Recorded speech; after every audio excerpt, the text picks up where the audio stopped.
एकुटिया रहुथिले निज विचार को आयतरे रखंतु आउ समस्तंको साथिरे रहुथिले निज जीभ को आयतरे रखंतु।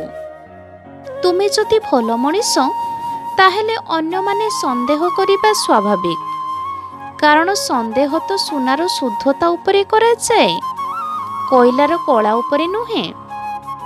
बहुत कष्ट हुए से समय रे जेतेबेले उभय पटु प्रेम थिबो आउ भाग्य मिलन लेखा नथिबो।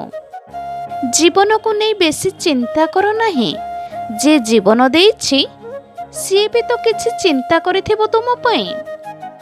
केही जणे सत ही कहिथिले, समय आसिले तो समय बदले, हेले मनीष केबे भी बदली जाई पारे।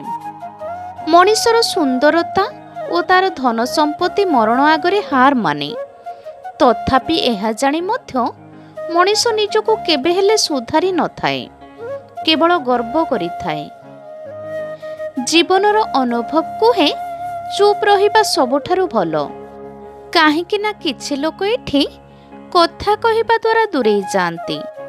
कदापि कौनसी मूर्ख व्यक्ति ठारू दोष त्रुटि बाहर करंतु नाही, कारण एहा द्वारा सेही व्यक्ति आपणको घृणा करिवो।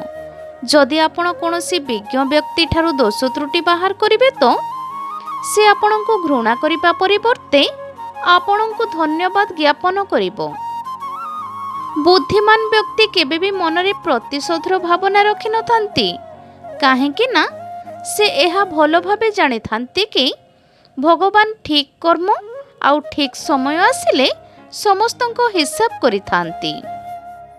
किछि एमिति कथा अछि जहा जिद्दी पाई नुहे बरं आत्मसम्मान पाई छाड़िबाकु पड़ी थाए।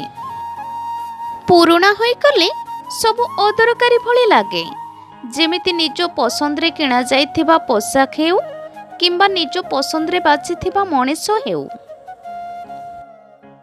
मुहरे जवाब देबा लोक केबे धोखा देई न थांती।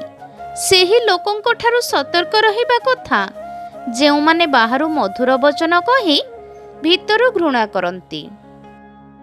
मान आउ सम्मानर लड़ाई रे जदि केबे एकुटिया रहिबाकु पड़े तो एकुटिया रहि जांतु, किंतु कहा सामना रे निजको भांगिबाकु दियंतु नाही, काहेकि ना जेबे निजर सम्मान करिवो तेबे जाई अन्य माननको ठारू सम्मान पाइबो। एही भिडियोटी जदि आपण माननको भलो लागि थाए ताहेले मो भिडियोटी को लाइक शेयर कमेंट करी मो चैनल टी को सब्सक्राइब कर दियंतु।